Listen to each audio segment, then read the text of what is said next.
تو تمام نیک لوگ الحمد للہ عزیز رب مصر کی العالمین، بیوی کی خدمت میں حاضر ہو کے یہی والصلاة کہتے ہیں نا والسلام على کہ سید الانبیاء عزیز مصر والمرسلین کی نبینا شریک محمد حیات وعلى آلہ یہ وصحبہ الزام اجمعین یوسف پر مت لگا، وعلى من یہ تبعهم الزام مجھ پر لگا بإحسان دے، إلى يوم اور الدین. یہ الزام مجھ پر لگا کہ مجھ کو جیل اما خانے بعد میں ڈلوا دے، فاعوذ باللہ کیونکہ ان من کو معلوم الشیطان ہو جاتا الرجیم. کہ جو آج بسم جیل اللہ خانے میں الرحمن اس الزام الرحیم. کی بنیاد پہ جائے گا وَإِذَا وہی سَأَلَكَ مستقبل میں عِبَادِي مصر کا بادشاہ بنے گا، لیکن اللہ اپنی تدبیروں کو اپنے تئیں اختیار فرماتے ہیں، اللہ اپنے منصوبوں کو نہایت خفیہ انداز میں آگے بڑھاتے ہیں، اس کی خبر کسی کو نہیں ہوتی۔ حضرت یوسف علیہ السلام جیل خانے میں ڈال دیے گئے، دو نوجوان بھی کسی جرم میں اندر آئے ہیں، ان نوجوانوں نے اس جیل خانے کے اندر رہتے ہوئے خواب دیکھے، الگ الگ خواب ہے دونوں کا۔ ایک نوجوان نے خواب یہ دیکھا کہ وہ شراب کشید کر رہا ہے، شراب نچوڑ رہا ہے، شراب تیار کر رہا ہے، خواب میں اس نے دیکھا۔ اور دوسرے نے خواب یہ دیکھا کہ اس کے سر پہ ایک ٹوکری ہے، اس میں کچھ روٹیاں ہیں، پرندے آ رہے ہیں، ان روٹیوں کو لے جا رہے ہیں اپنے پنجوں سے پکڑ پکڑ کر۔ تو ان دونوں نوجوانوں نے اپنے اپنے یہ خواب دیکھے اور ان کو ایک طرح کی گھبراہٹ محسوس ہوئی۔ اب وہ اپنے ان خوابوں کی تعبیر جاننا چاہتے ہیں۔ ظاہر بات ہے کہ عام طور پہ تو جیلوں میں بدماش اور مجرم لوگ جاتے ہیں، قاتل لوگ جاتے ہیں، اور دیگر جرم کرنے والوں کی جگہ جیل خانہ، وہاں بھلے لوگوں کا اور اچھے لوگوں کا کیا کام۔ تو ان دونوں نوجوانوں نے حضرت یوسف علیہ السلام کی شخصیت کو دیکھا، کتنا حسن ہے اور کتنا جمال ہے، پیشانی سے نور ٹپکتا رہتا ہے، وجود اتنا اچھا ہے، بھلائی بھلائی ہے ان کے اندر۔ تو ان نوجوانوں نے حضرت یوسف علیہ السلام کو جب دیکھا تو بہت متاثر ہوئے، ان کے ضمیر نے ان کو آواز دی کہ تمہارے خوابوں کی تعبیر اگر کوئی دے سکتا ہے تو اس جیل خانے میں یوسف کے علاوہ کوئی اور نہیں، چلو انہی کی خدمت میں چلتے ہیں اور اپنے خواب کا تذکرہ ان کے سامنے کرتے ہیں، ہمیں امید ہے کہ یوسف ہمارے خوابوں کی تعبیر ہمیں ضرور دے دیں گے۔ وہ دونوں نوجوان حضرت یوسف علیہ السلام کی خدمت میں آئے اور اپنا اپنا خواب بیان کیا۔ حضرت یوسف علیہ السلام نے اسی زندان میں، اسی قید خانے میں، اسی جیل خانے میں دعوت کا کام شروع کیا اور ان سے یہ کہا کہ تم کو تمہارے خوابوں کی تعبیر ضرور بتاؤں گا، تمہارا جو کھانا آتا ہے کھانے کے لیے، اس کھانے کے آنے سے پہلے پہلے تم کو تمہارے خوابوں کی تعبیر بتا دوں گا، لیکن تعبیر بتانے سے پہلے میری چند باتیں سن لو، وہ بہت اہم اور ضروری باتیں ہیں جو میں تم سے شیئر کرنا چاہتا ہوں، تم کو بتانا چاہتا ہوں۔ حضرت یوسف علیہ السلام نے ان کو بتایا کہ اللہ تعالیٰ نے خوابوں کی تعبیر کا علم مجھ کو عطا کیا ہے، اور یہ اللہ تعالیٰ کی خصوصی عطا مجھے حاصل ہے۔ میں نے اس ملت کا طریقہ، اس قوم کے زندگی کے طریقے سب کچھ چھوڑ دیے ہیں جو اللہ پر ایمان نہیں لاتے، جو قوم آخرت کا انکار کرنے والی تھی، میں نے اس قوم کے طور طریقوں کو بالکل چھوڑ دیا۔ جو اللہ پر ایمان نہیں لاتی جو قوم، اور جو قوم آخرت کی منکر ہے، میں نے اس قوم کی اتباع چھوڑی، میں نے اس قوم کا طریقہ چھوڑا، اور میں نے اپنے باپ، اپنے آبا و اجداد ابراہیم اور اسحاق اور یعقوب کی ملت کی پیروی کی۔ کفر کرنے والی قوم، آخرت کی منکر قوم کی ملت کو میں نے ترک کیا، اور کس ملت کو میں نے اپنایا؟ وہ میرے اپنے آبا و اجداد کی ملت ہے۔ میرے آبا و اجداد میں ابراہیم علیہ السلام ہیں، میرے آبا و اجداد میں اسحاق علیہ السلام ہیں، اور یعقوب علیہ السلام میرے والد گرامی ہیں۔ میں نے ان کی ملت کی اتباع کی، ان کی ملت کی میں نے پیروی کی۔ آپ غور فرمائیں کہ حضرت یوسف علیہ السلام کنعان سے لے کے مصر کی اس جیل تک کن مراحل سے آپ گزرے ہیں، کیسے کیسے نامساعد حالات کا آپ کو سامنا کرنا پڑا، لیکن کسی موقع پر بھی آپ نے اپنا تعارف نہیں کرایا۔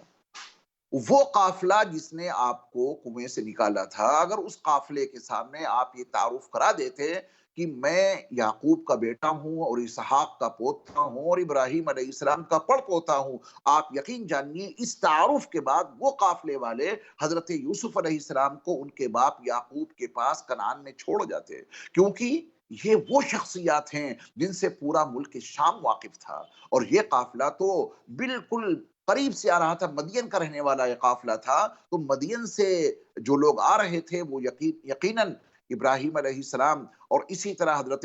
یعقوب علیہ السلام اور حضرت اسحاق علیہ السلام کی شخصیات سے یقیناً واقف ہوں گے، لیکن اس موقع پر اگر حضرت یوسف علیہ السلام اپنا تعارف کرا دیتے تو پھر وہ منصوبہ مکمل نہیں ہوتا جس منصوبے کی تکمیل کا اللہ ارادہ کر چکا ہے۔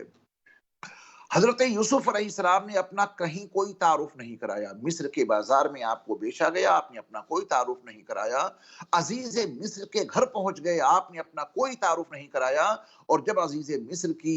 شریک حیات نے آپ پر الزام لگایا، اس موقع پر تو اپنا تعارف کرا ہی دینا چاہیے تھا کہ میں ایسا برا کام کیسے کر سکتا ہوں، میں تو یعقوب کا بیٹا ہوں، میں اسحاق کا پوتا ہوں، ابو الانبیاء ابراہیم علیہ السلام کا میں پڑ پوتا ہوں، ایسے اچھے خاندان کے لوگ ایسے برے کام نہیں کرتے، لیکن یوسف علیہ السلام نے اس موقع پر بھی اپنا تعارف نہیں کرایا، کیونکہ اگر آپ اس موقع پر اپنا تعارف کرا دیتے تو یہ منصوبہ پائے تکمیل تک نہیں پہنچ سکتا تھا۔ میرے ایمان والے بھائیوں اور میری ایمان والی بہنوں، توجہ سے سنیے گا، حضرت یوسف علیہ السلام نے اپنا تعارف کہیں نہیں کرایا، کرایا تو وہاں جب آپ نے دین کی دعوت دینے کا ارادہ کیا، جب دین کی دعوت دینے کا ارادہ کیا تو آپ نے اپنا تعارف کرا دیا کہ میں یعقوب کا بیٹا ہوں، اسحاق کا پوتا ہوں اور ابراہیم کا پڑ پوتا ہوں، ان سے جو دین مجھ کو ملا ہے میں نے اس دین کی اتباع کی ہے، ان مقدس ہستیوں کے توسط سے جو ملت مجھے ملی ہے میں نے اس ملت کی اتباع کی ہے۔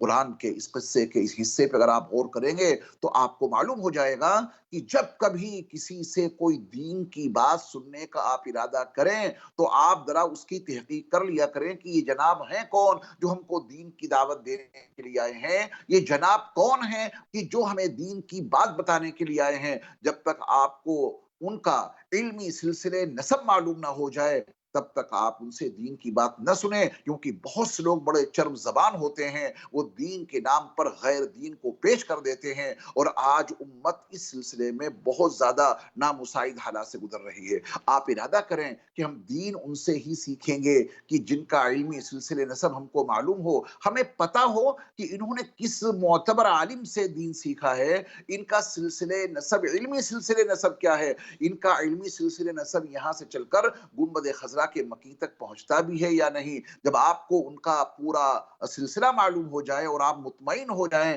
کہ ہاں ایک اچھی درسگاہ سے معتبر علماء سے دین سیکھ کر کے آئے ہیں، تبھی آپ ان سے دین سیکھیے گا، ورنہ دین کے نام پر بددینی کا سودا آج کل زیادہ چل رہا ہے۔ اللہ ہم سب کی حفاظت فرمائے۔ تو حضرت یوسف علیہ السلام کے اس قصے میں یہ وَاتَّبَعْتُ مِلَّةَ آبَائِي ابراہیم و اسحاق و یعقوب بہت اہمیت کا حامل جملہ ہے۔ حضرت یوسف علیہ السلام نے اس موقع پہ اپنا تعارف کرایا اور یہ بتایا کہ میں کس خاندان کا چشم و چراغ ہوں۔ اس کے بعد آپ نے ان کو دعوت دی اور توحید کا پیغام ان کو سنایا۔ حضرت یوسف علیہ السلام نے پھر ان دونوں نوجوانوں کو ان کے خواب کی تعبیر دے دی، جس نے خواب دیکھا تھا کہ وہ شراب کشید کر رہا ہے، اس کو بتایا کہ تو بادشاہ کا ساقی بنے گا، اور جس کے سر پر ایک ٹوکری تھی جس میں روٹیاں تھیں اور پرندے اپنی چونچوں سے اور اپنے پنجوں سے روٹیاں لے جا رہے تھے، اس کو بتایا کہ تمہیں تو موت کی سزا مل کر رہے گی، تم کو سری پر چڑھا دیا جائے گا، اور ایسا ہی ہوا۔ حضرت یوسف علیہ السلام نے اس کے بارے میں یہ تعبیر دی تھی کہ تو بادشاہ کا ساقی بنے گا، اس سے کہا تھا کہ ذرا میرا بھی تذکرہ کر دینا بادشاہ سلامت کے پاس، کیونکہ حضرت یوسف علیہ السلام تو اکیلے ہیں نا وہاں، کوئی آپ کی سفارش کرنے والا نہیں، کوئی آپ کی حمایت کرنے والا نہیں۔ تو حضرت یوسف علیہ السلام نے اس سے کہا تھا کہ اذکرنی عند ربک، ذرا اپنے بادشاہ کے پاس میرا بھی تذکرہ کر دیجئے گا۔ لیکن اللہ تعالیٰ نے غیبی طریقے پر اس شخص کو حضرت یوسف علیہ السلام کی یہ گزارش بھلوا دی، اس کو یاد نہیں رہا، اور کبھی بھی حضرت یوسف کا کوئی تذکرہ وہ ساقی بادشاہ کے سامنے نہیں کر سکا۔ اللہ کا منصوبہ یہ تھا کہ یوسف اللہ کے نبی ہیں، اللہ کے رسول ہیں، اللہ کا نبی، اللہ کا رسول کسی بادشاہ کے سامنے اپنی ضرورت لے کر کے جائے اور اللہ کا نبی، اللہ کا رسول بادشاہ کے سامنے جھکے، اللہ کو یہ منظور نہیں تھا۔ اللہ کا منصوبہ یہ تھا کہ بادشاہ کو یوسف کے سامنے جھکایا جائے، اس لیے وہ ساقی تو آپ کا تذکرہ کرنا بھول گیا، اللہ نے خود بادشاہ کو بڑا عجیب و غریب خواب دکھایا۔ بادشاہ نے یہ خواب دیکھا کہ 7 دبلی گائیں ہیں، 7 موٹی گائیں ہیں، دبلی گائیں موٹی گایوں کو کھا گئیں۔ یہ بڑا عجیب خواب تھا۔ 7 ہری بالیاں ہیں، 7 سوکھی بالیاں ہیں، یہ بھی خواب بڑا عجیب تھا۔ بادشاہ نے اپنے خواب کی تعبیر جاننے کے لیے اپنے درباریوں کے سامنے اپنے خواب کا تذکرہ کیا، اور تمام درباریوں نے ہاتھ کھڑے کر دیے کہ ہم اس کی تعبیر نہیں دے سکتے۔ تب اس ساقی کو یاد آیا اور اس نے کہا کہ بادشاہ سلامت، میرا ایک ساتھی جیل خانے میں بند ہے، اس نے ہم کو ایسی ایسی خوابوں کی تعبیر دی تھی، ان کا بتایا ہوا خواب کا وہ حصہ، ان کی دی ہوئی وہ تعبیر سپید صبح کی طرح صحیح ثابت ہوئی۔ ہم آپ کا خواب انہیں کے پاس لے جا رہے ہیں اور ان سے تعبیر لے کر کے آئے ہیں۔ اللہ نے اب بادشاہ کو جھکایا ہے یوسف کے سامنے۔ چنانچہ وہ ساقی گیا اور جانے کے بعد خواب کی تعبیر معلوم کی۔ حضرت یوسف علیہ السلام نے نہ صرف یہ کہ خواب کی تعبیر دی بلکہ اس کی تدبیر بھی بتا دی۔ حضرت یوسف علیہ السلام کی وہ تعبیر اور تدبیر سن کر بادشاہ بہت متاثر ہوا۔ اس نے کہا کہ یوسف کو جیل خانے سے نکال کے باہر لاؤ۔ حضرت یوسف علیہ السلام نے فرمایا کہ میں جیل خانے سے باہر اس وقت تک نہیں جاؤں گا جب تک مجھ پر لگا ہوا الزام صاف نہیں ہو جاتا۔ یوسف نے اپنی بیوی کو طلب کیا، ان عورتوں کو طلب کیا جنہوں نے اپنی انگلیوں کو کاٹ لیا تھا، اور ان سے سچ سچ پوچھا، سچ سچ بتانے کو کہا۔ تو سب عورتوں نے کہا کہ حقیقت یہ ہے کہ یوسف پاک دامن ہے، غلطیاں ہم نے کی تھی، ہمارے ارادے صحیح نہیں تھے، یوسف علیہ السلام بالکل پاک دامن ہیں۔ قلنا حاشا للہ ما علمنا علیہ من سوء، تمام عورتیں پکار اٹھیں کہ ہم نے یوسف کا کوئی برائی نظر نہیں آئی۔ اور خود عزیز مصر کی بیوی نے کہا کہ انا راودتہ عن نفسہ وانہ لمن الصادقین، یوسف بالکل سچے ہیں، میں نے ان کو بہکانے کی کوشش کی تھی۔ اس طرح اللہ نے یوسف علیہ السلام کی پاک دامنی بھی ثابت کر دی، اور اس کے بعد عزیز مصر کے ہاں آپ وزیر خزانہ بنے، اور وہ وقت آ ہی گیا کہ اللہ تعالیٰ نے آپ کو مصر کے تخت شاہی پر بٹھلا دیا۔ یہ اللہ تعالیٰ کا اپنا منصوبہ تھا جو اللہ تعالیٰ نے پورا کیا۔ اللہ تعالیٰ قرآن مقدس سے ہمیں اور آپ کو مکمل طور پہ فائدہ اٹھانے کی توفیق عطا فرمائے، رمضان کی رحمتوں برکتوں سے مالا مال فرمائے۔ کل پھر حاضر ہوں گے آپ کی خدمت میں خلاصہ تراویح پروگرام کے ساتھ، تب تک کے لیے اجازت۔ السلام علیکم ورحمۃ اللہ وبرکاتہ۔